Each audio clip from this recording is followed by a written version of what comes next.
Welcome to episode 353, I think, of the Morning Skate. We are, it's a morning, Saturday morning, so Ket is nowhere to be found. So it's your boy Brownie, and I am joined, as you can tell by the backdrop behind Linda, I am joined today by two of the driving forces behind the women's Beanpot at the TD Garden for the finals. I am joined by Mary Ciampa from WomenX and Linda Lundrigan, who is currently at historic Matthews Arena right now. You can see behind her the alumni games going on. So, guys, how are you? Great. Excited. So excited. So we're here to talk about one thing. Well, more than one thing probably, but we're here to talk mostly about women's hockey, and we're here to talk about the women's Beanpot. What are we, Saturday, Sunday, Monday, Tuesday? We're 3 days out from the final at the TD Garden. How's it going? I can't believe, like, the days this past week, the days just meld in from one day to the other. Linda and I were talking the other day. We're like, oh my God, wait, what day is it? Is it Thursday? Friday? Yeah. Yeah, I think we were saying it feels like one whole day. Like the whole week feels like one whole day because we're just, constantly nonstop, like multitasking, trying to just keep this train going, right? So it seems like it takes forever to get here. Then when time goes so slow to get here. Then when it gets here, time goes so fast, and you're like, wait, that was 2 weeks? What happened? Yeah, it's nuts. And I feel bad. It's got to be hard for the players because every every team is playing this weekend that's involved in the Beanpot. It's got to be hard to, Linda, you were a coach, to dial in for this weekend's games and then be like, oh yeah, the Beanpot, because all anyone's talking about is the Beanpot. All anyone's focusing on is the Beanpot. Yeah, that was a tough score last night for Northeastern too. First and foremost, it's a big, they're on a big high on Tuesday. They've got to come down, level set themselves and play 2 games this weekend. Typically, most of the 4 teams try to only play 1 if they can help it. I did see on each schedule that I think BC got away with 1, but BU might have 1, but the other Northeastern and Harvard are playing back-to-backs, which is unusual, and that's 4 games in a week. Yeah. So but then the flip side is rust versus rest, right? So if you're like, oh, we keep going, we can try different things. Last night was not a great game for the Huskies, and I don't know what the betting line is today, and I know we got to be careful with NCAA, but I would bet the house on Northeastern walloping the Friars this afternoon after last night. Let's not forget too that the Northeastern students are in classes, right? Oh yeah. So BU, I don't know if they're back, but I know Harvard's not back yet, and BC just got back. Oh, that's right. I didn't think of that. Yeah. Oh yeah, student athletes. Right. So can we talk about that game on Tuesday? So that's what I was gonna say. We're the 46 women's Beanpot and the last Beanpot games at historic Matthews Arena. It was mentioned quite a bit. I know Tori Mariano scored her first goal of the season, and she talked about in the press room. She talked about how impactful it was. For the to score her goal in the last game, and I ran into some alumni of the Huskies in between periods, and they were talking. I asked them, I said, what's it like for a player that's not from the New England area to come into this, and what's it like to get into the whole mystique of it and the hype of it? And they told me that during their campus tours, it's mentioned. So this is it's a huge thing. And I always wonder, like someone like Karan or maybe Janssen, who are, foreign players coming in, they're like, what is all this on a Tuesday? Yeah, I think we talked about this even last year, and it's very common to discuss as far as the familiarity or lack thereof when you're in your recruiting. But make no doubt about it that if you don't know what it is and you get here and you haven't won, you're desperate. By the 4th year, you are like, this is 100% on my bucket list. This has to happen. So it's so coveted for these 4 schools and it's getting great exposure now with our event moving to the TD Garden. So it's less and less unknown just because of this event. So yeah. And let's talk now. The we talked about was the last Beanpot. Also set attendance for this was the most fans at women's hockey on Matthews at Matthews Arena in history, 3,298, which I feel like that's probably low because I don't think that takes into account all the media, which technically counts, right? And it also set the record for the biggest Beanpot crowd for an on-campus game, which it just we talk about all the time. Women's sports, women's hockey, every the PWHL just said they beat out at Vancouver. They had more people at the Vancouver game for the PWHL than a single Canucks game this year. Yeah, it's fantastic. And I don't want to get into predictions or forecasts for Tuesday, but everything's trending in the right direction. Yes. Yeah, the excitement is continuing. I mean, at Matthews Arena, I just want to kind of level set a bit about what it takes to get these attendance records. Oh yeah. It really takes boots on the ground, people talking about it. There was that great piece from Tara Sullivan talking about the history of Matthews Arena. I mean, to see everyone in the top level of Matthews Arena, because they know this is the only stadium that has that spot where you can sit and be like literally on the ice. I mean, the view is amazing. I will say no one was sitting though. Yeah, and it was so exciting to be there. So I mean, we did a lot of pushing in our efforts to pack TD Garden, to get people to that first game.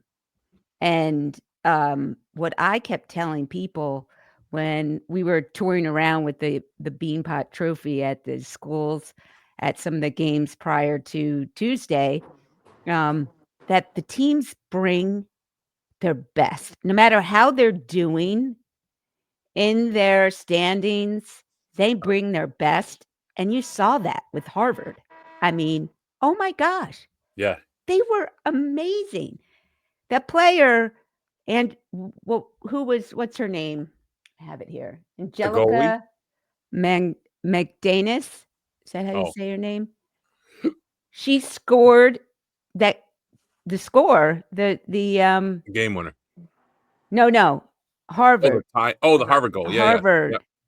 Yeah. It was her first in NCAA college score. And that seeing her jump up happy. I mean, that was just like pure joy. I was gonna say the same thing, Mary, when we were talking about how exciting the Northeastern game, and obviously we're Husky heavy here with our allegiances, but you brought up the great point. I mean, it doesn't matter where people are at in their season or where their program is at in their standings, in their leagues, and whatnot. This brings out the best in these four teams. And that first game was phenomenal. And I have no doubt that the third place game is going to be phenomenal as well. I mean, it's a really great opportunity for Harvard to knock off a ranked team. It's a non-conference game. That's how they count it. They don't, so, I mean, obviously they're not in the same conference anyways, but if it were two Hockey East teams, it would be a non-conference game. So it's a great opportunity to get a ranked team on your schedule and make some noise about it. Yeah, measuring stick for your squad, measuring stick for you individually. And let's talk about the game. So BU beat Harvard in overtime. Harvard had the lead until like less than 2 minutes, I think, in regulation before BU got it done in overtime. The Harvard goalie, Ainsley Tuffy, I wrote her name down. She had 39 saves. And Harvard was in this. They were outshot 41-10. And she kept them in that game. Like, what an effort by her. Talk about putting your name on the map. She's a freshman goalie from Duxbury out of Shattuck St. Mary's. but just what a performance. And let's not forget, she has a good day on Tuesday. It's not completely so the Joe Bertagna Award for the top goaltender. Yep. It used to be a statistical only award. So, if you got a lopsided shot count in any of the games, that goalie's going to get that. But it is more subjective now, and media does vote as well into who will win it. But I mean, I'm rooting for her. I mean, yeah. That's the thing. Goaltenders, they do tend to make the difference in making these games exciting. Yeah, I actually get a vote. I've voted for the Beanpot for like the last few years. I mean, obviously we love our Huskies, like I said, but I mean, I just love to have the recognition that you made an impact on the Beanpot and you were recognized for it, whether you have the trophy or you don't. Right. So as much of a nail biter that was, the second game with Northeastern over BC was not as close. Northeastern jumped out to a 3-1 lead in the first. You guys keep quiet. I will say this: the refs got involved and then made it 4-2 for the final. BC was ranked 12th going into the game, which is excuse me. Northeastern was ranked 15th, so that's always a little extra carrot for everybody. Some stats for Northeastern, because as you alluded to, we're Northeastern heavy. Lisa Janssen with 37 saves in net. She had 18 saves in the third alone, which, I mean, that's when BC was really putting the pedal down. Irving with 2 apples, and Irving loves the TD Garden Ice, as we saw last year, so she always plays big in these games. Lily Shannon, goal and assist, shorthanded. Tori Mariano, who we talked about with the game winner in her first of the year. And then Taze Thompson got a goal. Taze is undefeated in Beanpot games going into Tuesday night because she won it at Harvard before she transferred over.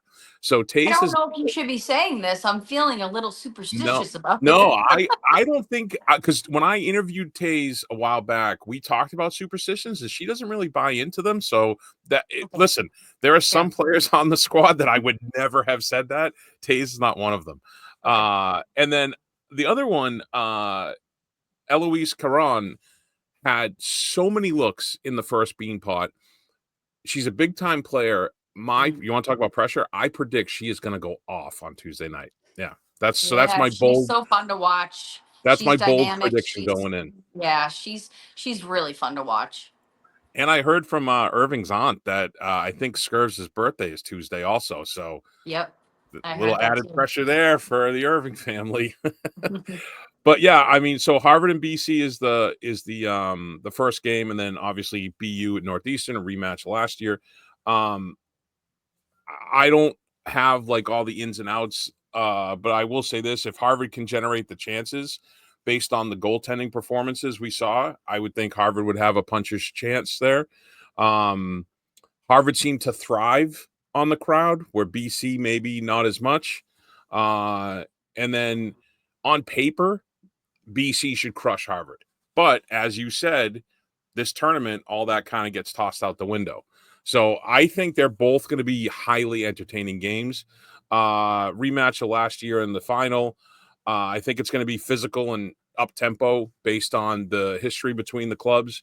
And BU is going for their third title and their first since 2019. And Northeastern is going for their 20th and, going for the repeat. So bold predictions. You guys want to put your name on behind anything? Well, we're a little biased. Yeah, I know. I say women's sports for the win. Yeah, perfect. That was the best answer we could have got, actually. Yeah. No, I've been fortunate enough to have, I think it's 4 of the BC players in our fellowship this summer, and they're phenomenal. Yeah. So I have a little bias there. I would love for them to pull out third place, because they've been playing really well and they're just good people. And the first game of the Beanpot is much like the bronze medal game in the Olympics. You're trying to win third. You're not losing for the silver or the second place. You know what I mean? Well, it's a little bit of a different dynamic. Yeah, Brownie. So they changed the name this year. They don't call it the consolation game anymore. They call it the third place game. Oh, good.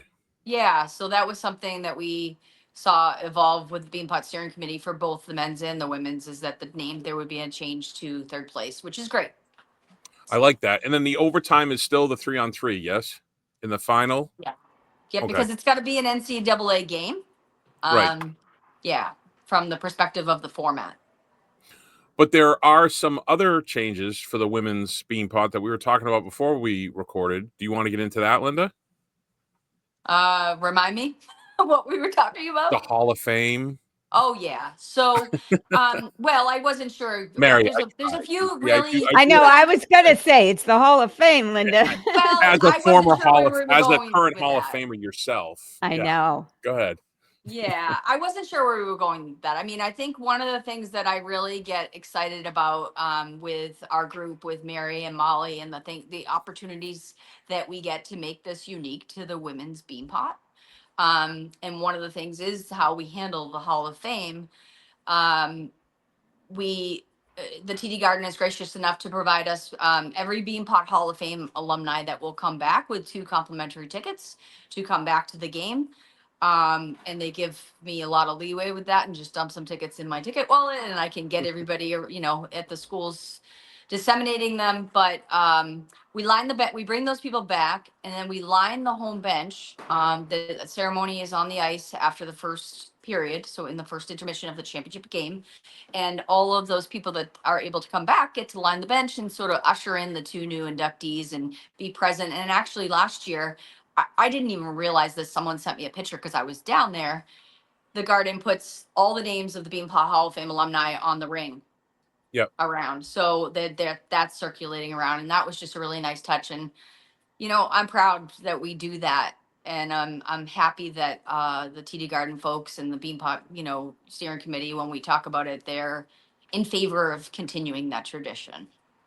And the inductees, Erica Silva Adams from Northeastern, 2000 and 2001 Britannia Award winner.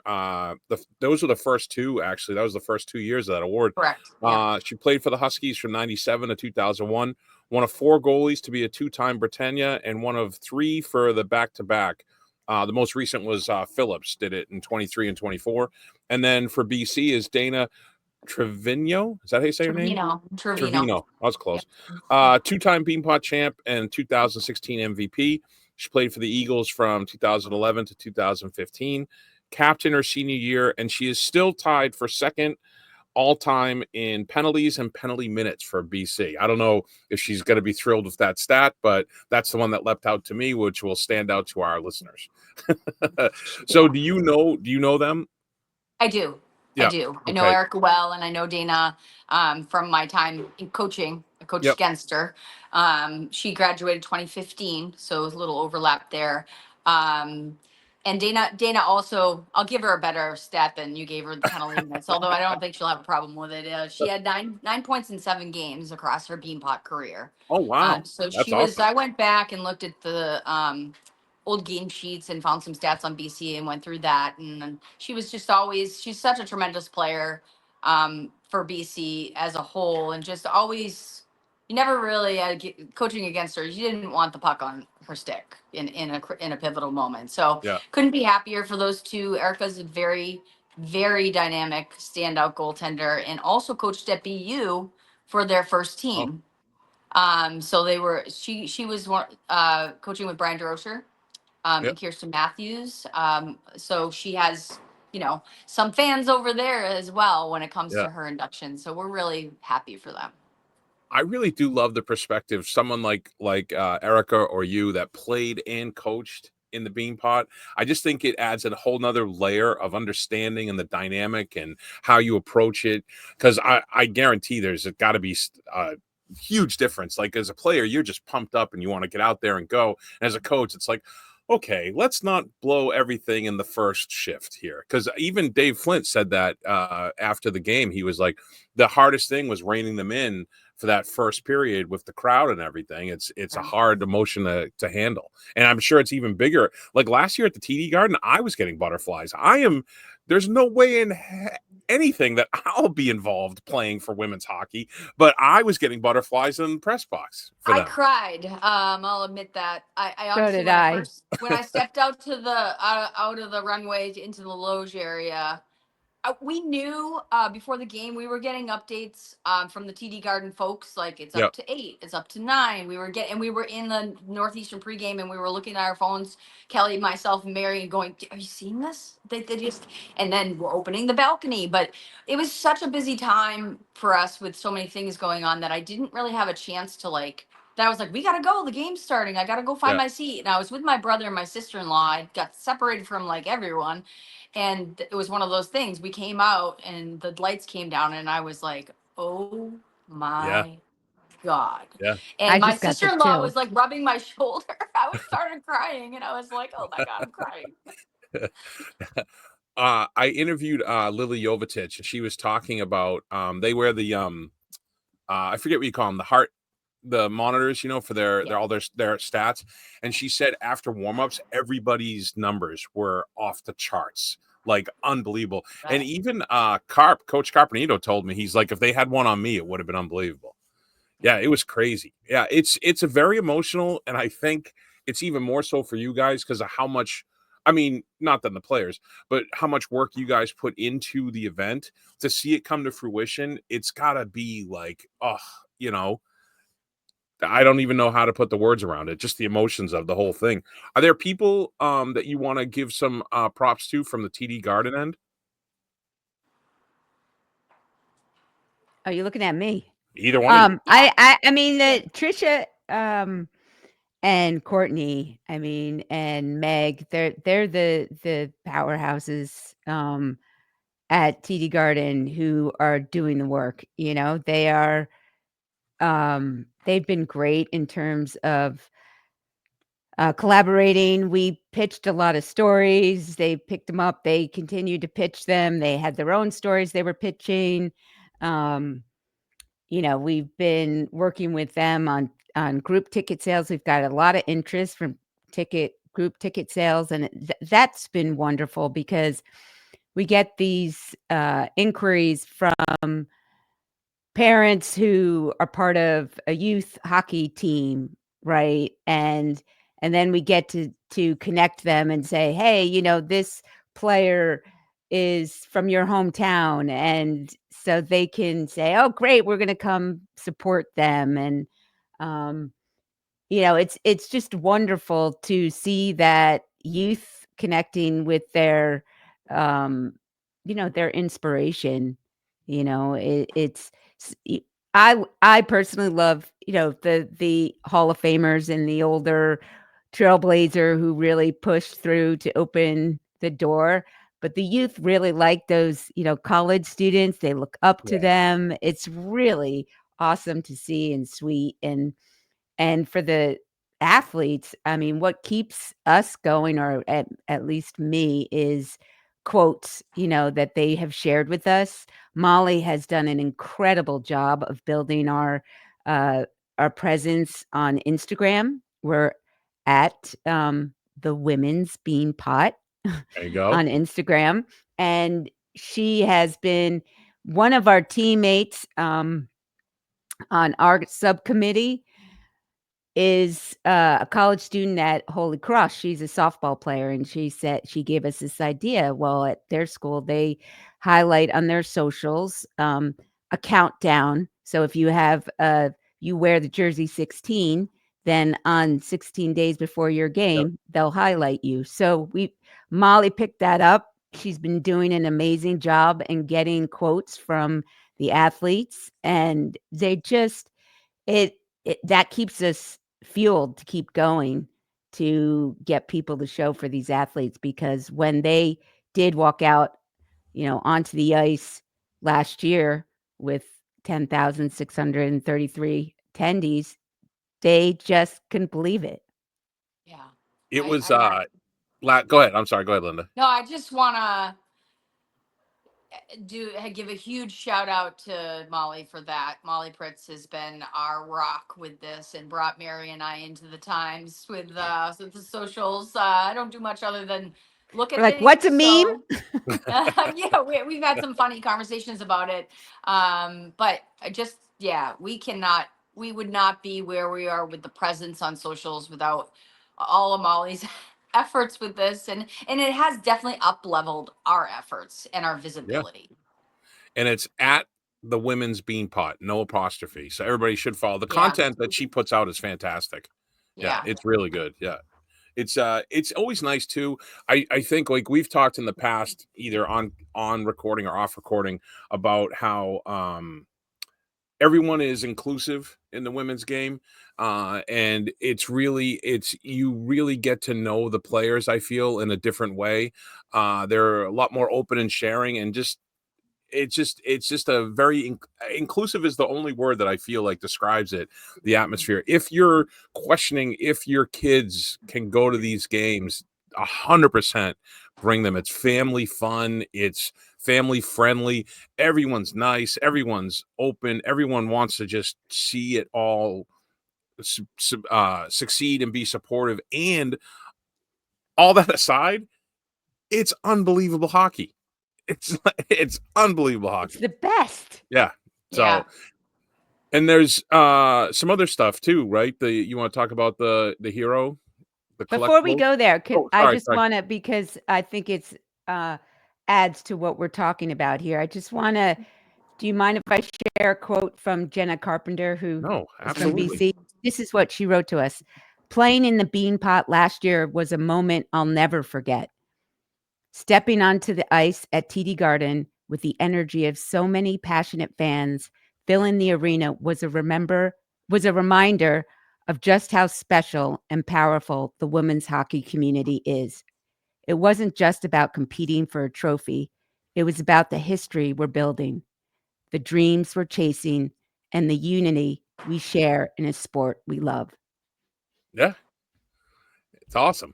It's beautiful, right? It's so emotional. It's like I have like the smallest little drop into any of this, like in terms of my contributions, and I get emotional. So I can imagine what it's like for you guys and for the players and people involved with the programs. It's fantastic. Go ahead, Linda, because I know you have a time. Yeah, they're going to take a picture out here. So you said it in the beginning of the podcast, live from the alumni game at Matthews Arena. Just got a text saying, we're taking the picture in 5 minutes. I don't know. Yeah, they look like they're wrapping up. They're doing family skate and everything. So, yeah, we have other unique things going on that, again, we're just going to continue to elevate this event and make it a special experience for the athletes, like Mary said. And I started working with a company called Hero Collectibles, and they make collectible hockey sticks. So local company out of Braintree, Mass. Yeah, they've been fantastic. So they weren't in women's hockey at all. A friend outside of hockey introduced me to them. And I said, there's no women's hockey on your site. It's a great little product, but where are all the women's stuff? So we started chatting, and he said, well, that's why we wanted to talk to you. So we started with the Beanpot. And so there's going to be a mini stick that's going to be for sale in the merch shop at the pro shop at the Garden. It's beautiful. That's Beanpot specific, women's Beanpot specific. It's really nice. And then the teams, hopefully, I don't want to overstep. I've got 3 of the 4 answered. So I think they're also but they're doing this anyway. They're making a full-size stick for each of the teams in a left and a right shot. And hopefully we're going to get some visibility to the teams at the puck drop using those. Cool. But nonetheless, they wanted the teams to have these collectible sticks. So the team will get to keep those 2 sticks. So we'll drop them off on Monday. And I just can't say enough about just another unique thing that we have for our athletes to honor this event specifically in the women's arena. Together we rise, right? That's the whole thing. Everybody pulling it up. Go ahead. What are you going to say? No, I say this all the time. Molly makes fun of me because I always have all these like little quotes. And I say rising. Well, you're a coach. Rising tides raise all ships. Like that's what we're going for here, right? And we can bring the fleet into that. It's a nice little. It marries a nice little message. We will have PWHL players there from the fleet, Beanpot alumni there doing autographs and having visibility. So we're really excited. Puck drop at the first game is 4:30.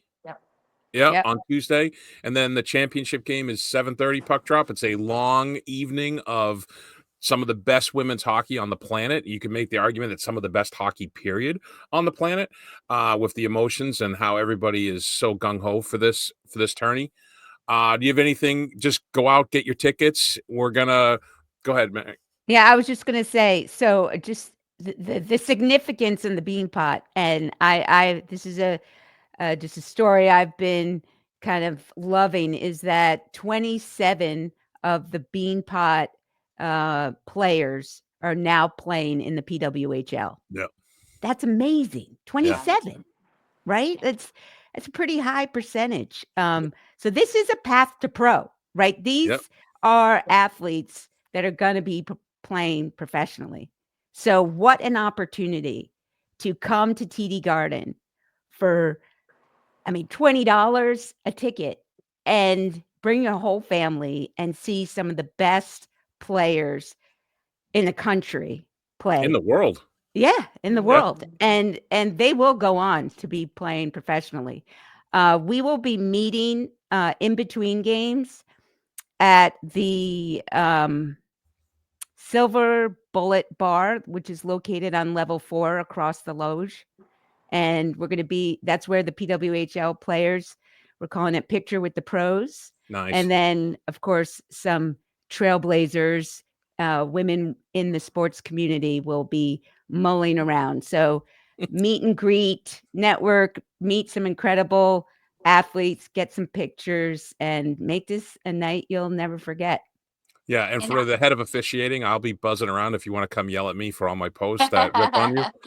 I want to leave you with something. I do have to go, but you were talking about records earlier for attendance, and I just want to challenge anybody listening to this that in Denver, the record was set in the PWHL Takeover Tour game at 14,018 people. So 14018 for the highest U.S. women's attendance for a women's hockey game in the U.S. And after that happened, our hashtag became Beat Denver. Nice. So that's what we need. We need to beat Denver. That is a great eyes on the prize. We want to sell out. Of course we do. And that's well above that number. It's 18. We need to beat Denver and put Boston on the map with this. Yeah, for sure. I mean, these athletes work so hard. The least we can do is support them. Linda's got to go. I got to go take a picture. I missed it last year. I always end up missing it. So No. Mary, will you be at the rink later too, or no? Yes, I'll be there. I will see you guys both later today. Thank you for listening. We will publish everything on the socials, where to go find tickets. Do you want to just say, Mary, where you can get them? It's, if you go to our Instagram, it's in our bio. Perfect. All the links. Perfect.